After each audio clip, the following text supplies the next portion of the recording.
Hola, soy Leonel Aliza Notelli Correa y les doy la más cordial bienvenida a Yo Leo.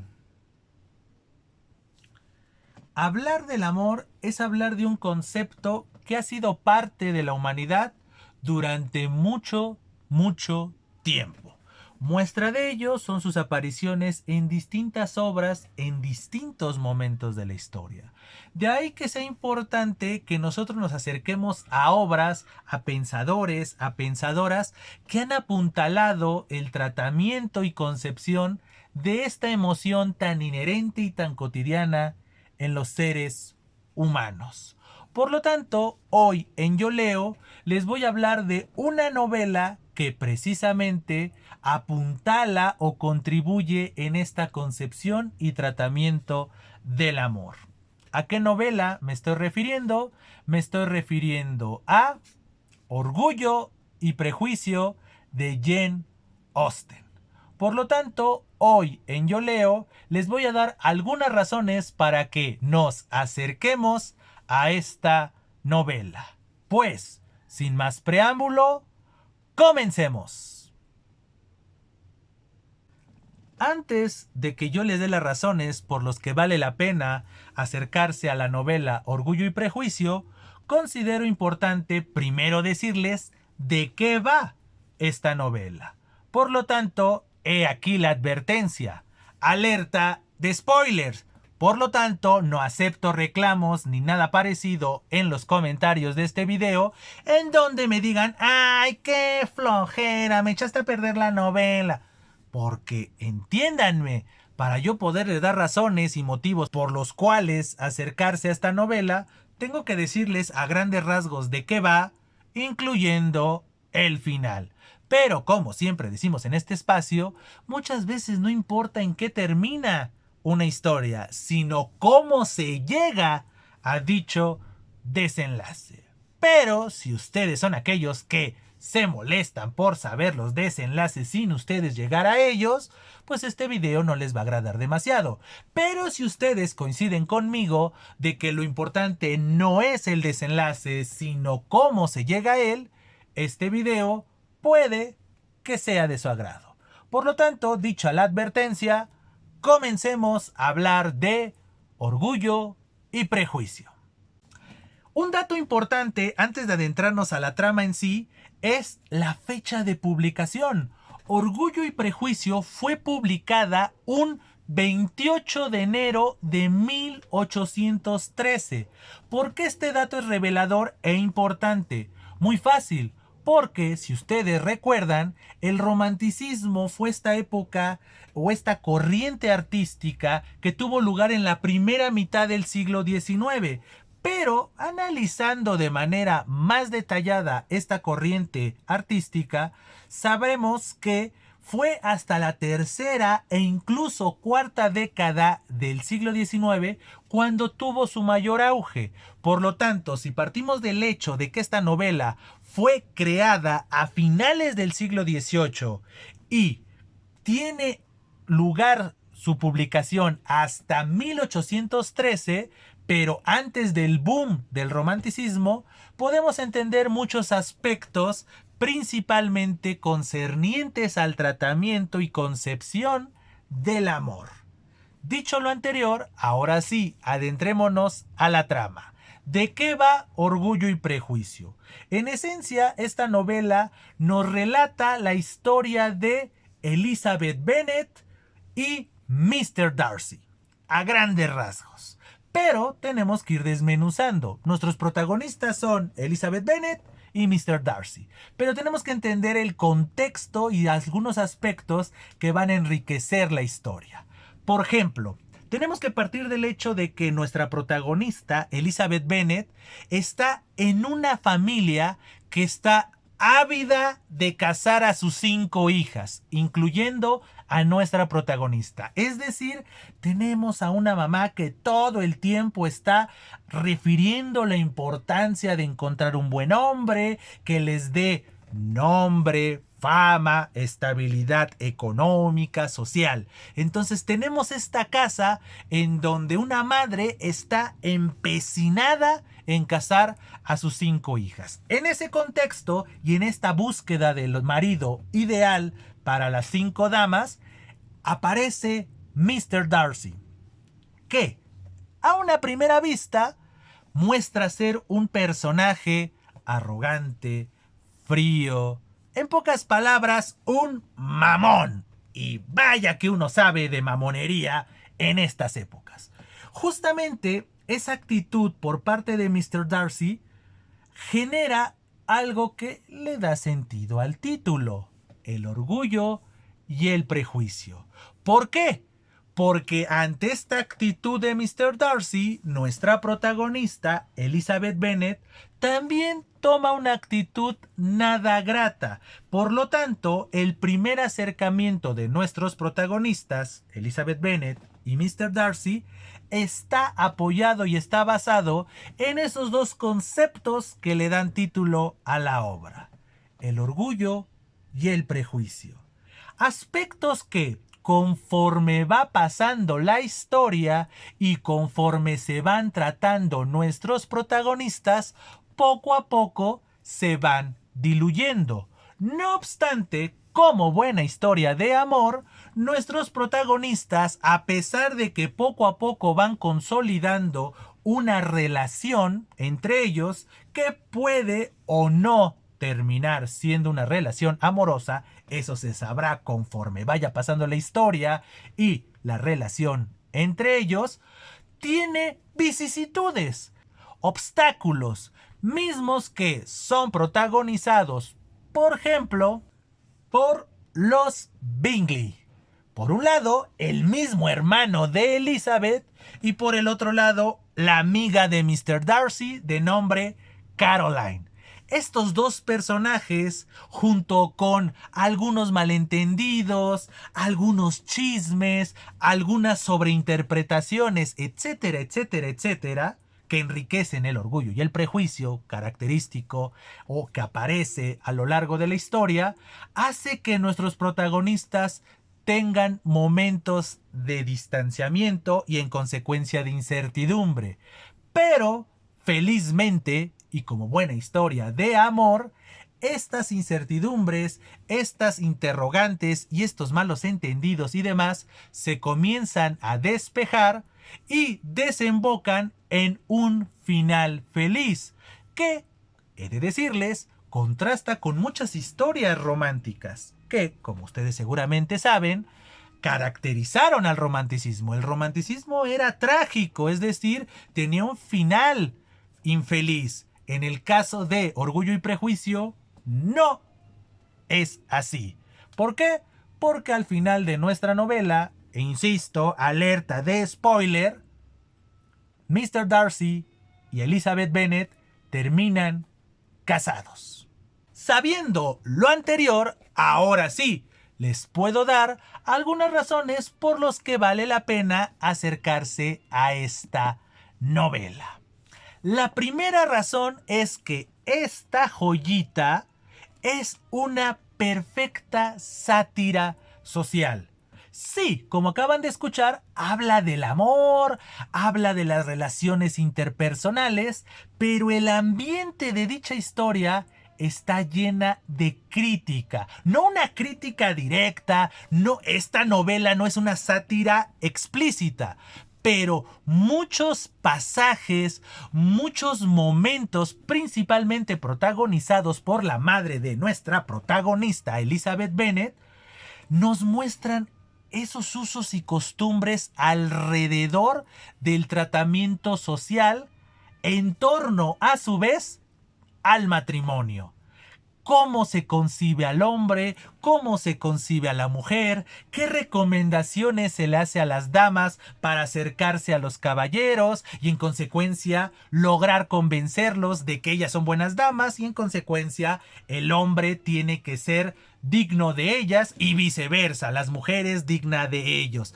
todos estos dimes y diretes y estos protocolos los podemos ver a lo largo de la novela.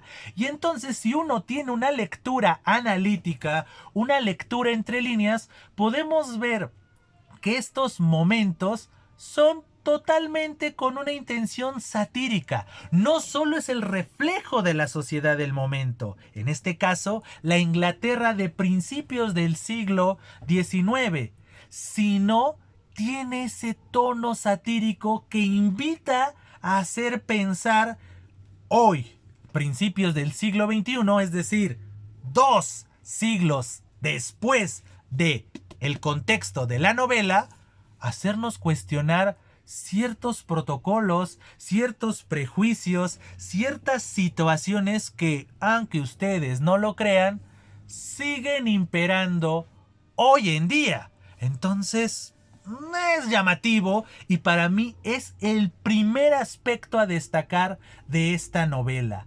Ese carácter satírico, muy velado, nada explícito como con otros autores anteriores y posteriores a la misma Jane Austen, pero que ese aspecto le va a dar sazón a la obra.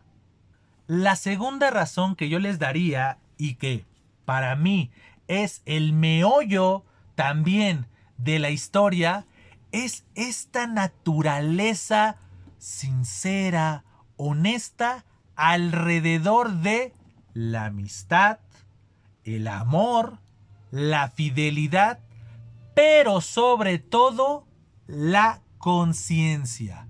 A lo largo de Orgullo y Prejuicio nos muestran la dicotomía del ser humano. Por un lado, el ser humano orgulloso, que tiene prejuicios, y por el otro lado, el aspecto racional, que tanto el orgullo como el prejuicio no nos va a llevar a nada grato. De ahí la importancia de que seamos conscientes de la importancia del tratamiento, de la importancia del análisis de las situaciones y de las personas. En el caso particular de esta novela, tanto Elizabeth Bennet como Mr. Darcy son personas, sí, enamoradas, sí, que le dan importancia a los sentimientos, pero dichos sentimientos no están por encima de la conciencia, del análisis de las personas y de las situaciones. Elizabeth Bennet no se entrega totalmente a Mr. Darcy sin antes conocerlo a cabalidad, para que sus actos y sus comportamientos actúen, válgase la redundancia, en consecuencia a esa toma de conciencia. Y lo mismo Mr. Darcy. Él sí, tal vez se siente cautivado por Elizabeth al principio, desde que la ve por vez primera, siguiendo este concepto del amor platónico y del amor a primera vista. Pero no es sino hasta que la conoce y la trata que consolida dicho sentimiento. Es decir, a lo largo de Orgullo y Prejuicio vemos un amor, sí, sincero, platónico, pero no por ello menos racional, menos analítico. Aspecto que para mí es muy importante, no solo como representación del paso del neoclásico al romanticismo, sino también como un aspecto a considerar hoy en día, en pleno siglo XXI. Y por último, la tercera razón que yo les daría para acercarnos a Orgullo y Prejuicio tiene que ver con la historia per se.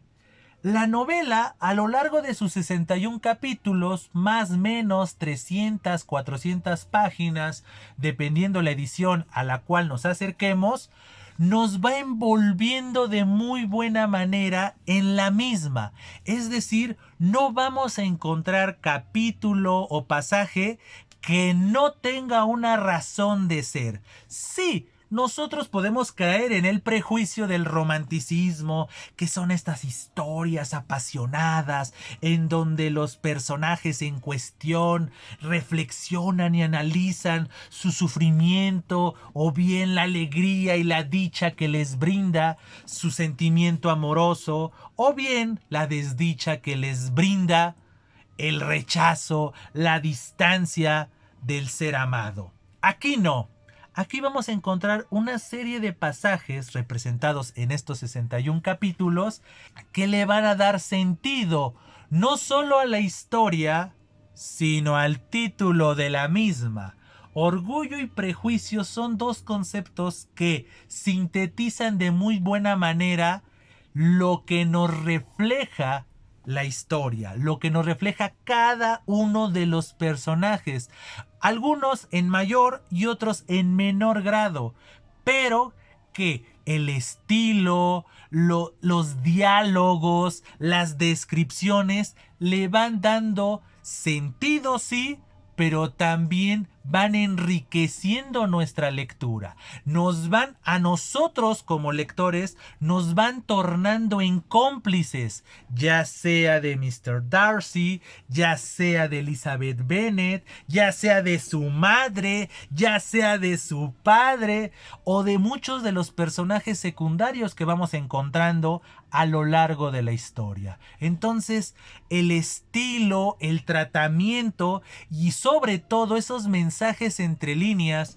ya sea lo concerniente a lo satírico, ya sea lo concerniente al aspecto racional o muchos aspectos que a su vez son narrativos, que es decir, nos muestran cómo es un personaje, en dónde se desenvuelve, todos esos elementos que consciente o inconscientemente son vitales para entender y valorar al personaje y en consecuencia la historia en donde se desenvuelven. Es un aspecto importante, es un aspecto enriquecedor, es una novela que no nos va a aburrir. Quizá muchos de ustedes conocen Orgullo y Prejuicio en su versión cinematográfica y se enamoraron de Mr. Darcy, o por qué no, quisieran ser o quisieran encontrar a alguien como Elizabeth Bennet.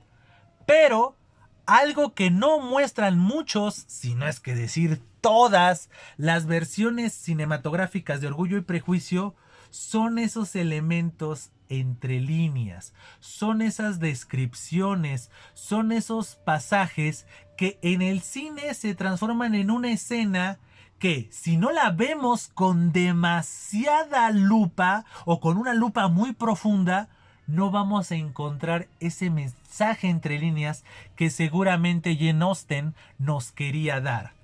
Mensaje que sí podemos encontrar de manera un tanto más accesible en la novela. ¿Por qué? Porque no olvidemos, el cine nosotros nos concentramos en la imagen y en las palabras que están diciendo los personajes. Mientras que en una novela, y más como Orgullo y Prejuicio, tenemos otros elementos de donde nos podemos asir. No solamente en los personajes y los correspondientes diálogos o soliloquios o reflexiones individuales que hacen, sino también por la voz narrativa. La voz narrativa nos va a dar un aspecto a considerar que va a enriquecer la historia. Entonces, estas son las tres razones por las cuales yo las invito a acercarse a la novela Orgullo y Prejuicio. Tal vez, si no han visto alguna de las versiones cinematográficas, acérquense primero a ella. Está bien, dedíquenle 2 horas a ver la película, pero si la película los atrapa, es decir, les agrada la historia, les agrada lo que se ve en esta recreación de la novela, sin dudarlo, acérquense al origen, en este caso, la novela de Jane Austen. Pues bien, espero que este video haya sido de su gusto, pero sobre todo de su utilidad. Como siempre, antes de despedirme, les hago la cordial invitación a que se suscriban al canal, a que compartan este o cualquiera de los otros videos que se ha subido entre sus contactos. ¿Por qué no invitar a sus contactos a que se agreguen a nuestra comunidad de Yo Leo. A su vez, les hago la cordial invitación a estar al pendiente de las distintas redes sociales relacionadas con este mismo proyecto. Y por último, también les hago la cordial invitación a que usen el espacio de comentarios para decirme si ustedes ya conocen la historia de Orgullo y Prejuicio y cómo la conocen en su versión cinematográfica, en su versión novelística, qué les pareció, cuál les parece mejor, si la versión novelística o la versión cinematográfica, qué personaje es el que ustedes más destacan, cuál es su interpretación, cuáles son los aspectos que ustedes le dirían a la comunidad de Yo Leo por las que vale la pena acercarse a la novela, o bien usar el espacio de comentarios para hacer observaciones, sugerencias y todo aquello que enriquezca a este espacio. Pues bien, sin más que agregar por el momento, me despido, agradeciéndoles infinitamente su presencia y diciéndoles, estamos en comunicación.